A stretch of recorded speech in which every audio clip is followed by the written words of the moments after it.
Hello everyone. Okay, I want to go long, but I'm not going to go long ES. I'm going to switch to NQ and go long NQ.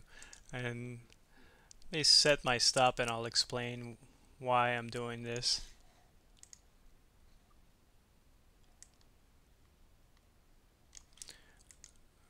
Okay, now that I have my stop set, and the reason why I switched, and by the way, I'm looking at,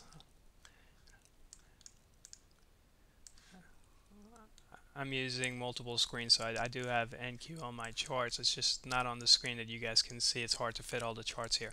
Here's the reason why I'm doing this. If I wanted to trade ES, it would be from, I would have to put my stop below around this area. Okay, that's it's too wide of a stop for me on this particular trade. That is. Sometimes if it was FOMC or something, that's fine. Or in the earlier parts of the day, that's fine too. But right now, that's a little too big. NQ provided me the smallest risk, so that's why I switched to NQ. And I'm only going in with 10 contracts, so that'll help me reduce my risk as well. Uh, in the morning, what we did was I got long in this area right before the 955 numbers came out, but I was a little too slow, and I didn't get in with the position size that I wanted to. This is the 955 bar. Is that the yeah? That's the This is the 955 bar. This is the bar that came right after it. Okay, this area. Okay, this area here. As you can see, it's been acting as a pivot. Okay, we moved away from it, price was drawn back to it, moved. Okay, it's acting as a pivot, and that's indicative of any kind of report that has meaning to the market. If there is meaning to it, floor traders, large traders, professional traders are going to be watching these numbers and they'll participate in these moves. You get good volatility from them. Now, not all reports have the same impact or the same importance. So I definitely would recommend, if you're not watching reports, to be aware of them. I'm not saying that you should, don't worry about the fundamentals, just worry about what price action does in response to the reports.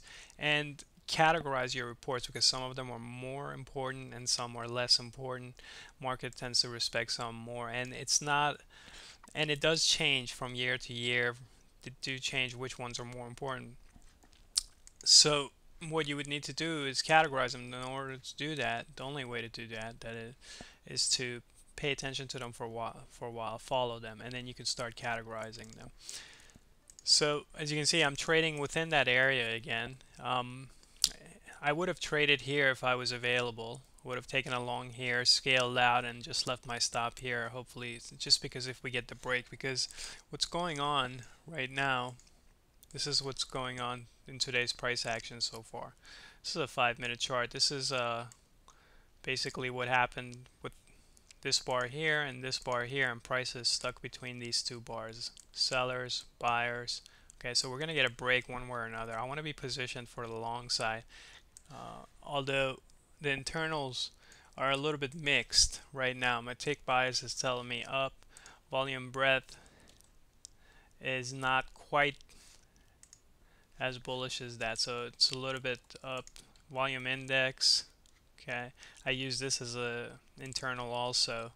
The volume index is just flat, kind of flat with slightly bullish bias. Most important, my main bias is what occurred yesterday in price action and several days prior to it. And if so, we have this gap consolidation, we moved high, hoping that we can break above this consolidation area from today and yesterday. And if we do, then I want to be positioned for it. So we'll wait and see.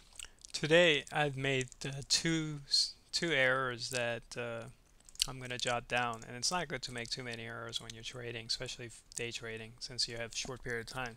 I went short on NQ at 1831, right around this time period.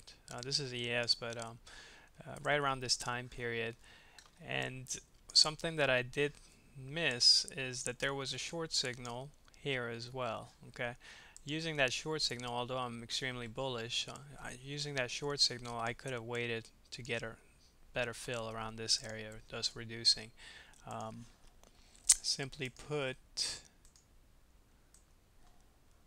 okay, I could have waited and oops, gotten filled around this area, reducing my stop considerably. It's a second arrow, and I'll make notes. I like to note. I usually will jot my arrows down, and if I start making too many arrows, then I know that I'm not getting enough rest or something is wrong. Just to make sure that I keep track of it. But volume breadth was right on my screen in front of me. I didn't see it. The volume breadth oscillator, that is, VB oscillator here, and I should have noticed that. So we'll jot that down, and the reason it didn't quite move as much, or I didn't take it as seriously, or I didn't even realize it, is because uh, the trend, although it was down on the SDI, okay, which would validate the signal, wasn't quite a downtrend on the volume index, nor was it on my Z-Keltner channels. And that's one of the reasons I missed it. Still, I keep it on here just to pay attention for. I can use weak signals like that to get in on better entries. I'm watching the ticks here. We have this. We moved above the zero line, and now we're consolidating sideways, which is good to see that, considering the same thing is happening here. That's usually prelude to a strong move up or a rally. Uh, as I said, it's usually, but that's good sign on the ticks. Volume bet's just hanging out here too, just bracketing like this. It did spike up and then make a higher low, and I want to see it start moving up above the zero line. That'll reinforce my long trade.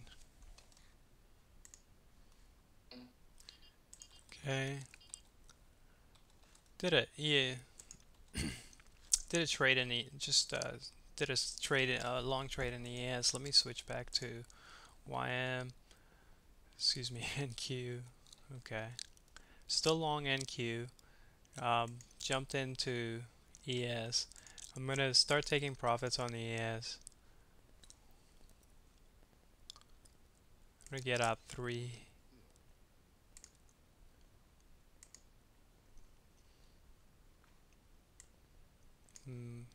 Okay, now I'm going to switch back to NQ, because NQ is at a place where I can take some profits.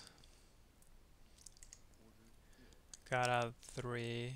Need to adjust my stop.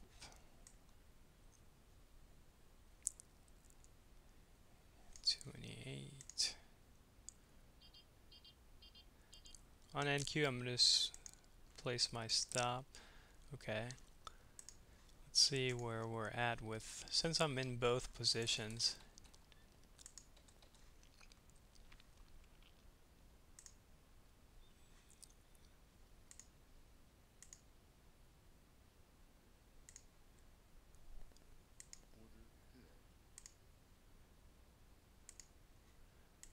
Okay, that's good enough for now. I'm gonna hold on to, try to in any case. I'm positioned now nicely to take advantage of this break if it occurs. In other words, what I mean is the break above this area. Okay, so what I did was on NQ I got out about 3.5, 4 points above my entry. So what I'm going to do is move my stop to about that same distance below. So we're at 31. So I move my stop to 28, and that'll pretty much be a safe trade, and we'll just relax. I'm going to work on a couple other things, and as the market moves I'll update you. I still have my order in on ES, quite close to getting stopped out on it, which is fine. I got out of 6 contracts, and this is just left at break even. That was just it was a spur of the moment, just jump in and try to take advantage of the move if it does occur. Still in there, so my order is at 80.25, and we're still sitting on NQ. Gave it a shot. It's pulling back too, but we're still in it. Okay, guys, can you guys hear me? Just getting back. I went and took care of I was working on a couple projects that I needed to finish up. Now, what happened was with this trade, I'll go through it real quick. On NQ, my stop got taken out at, as you guys remember, I was long 1831.25, and uh, I lost just a little bit of money because I scaled out of it somewhat.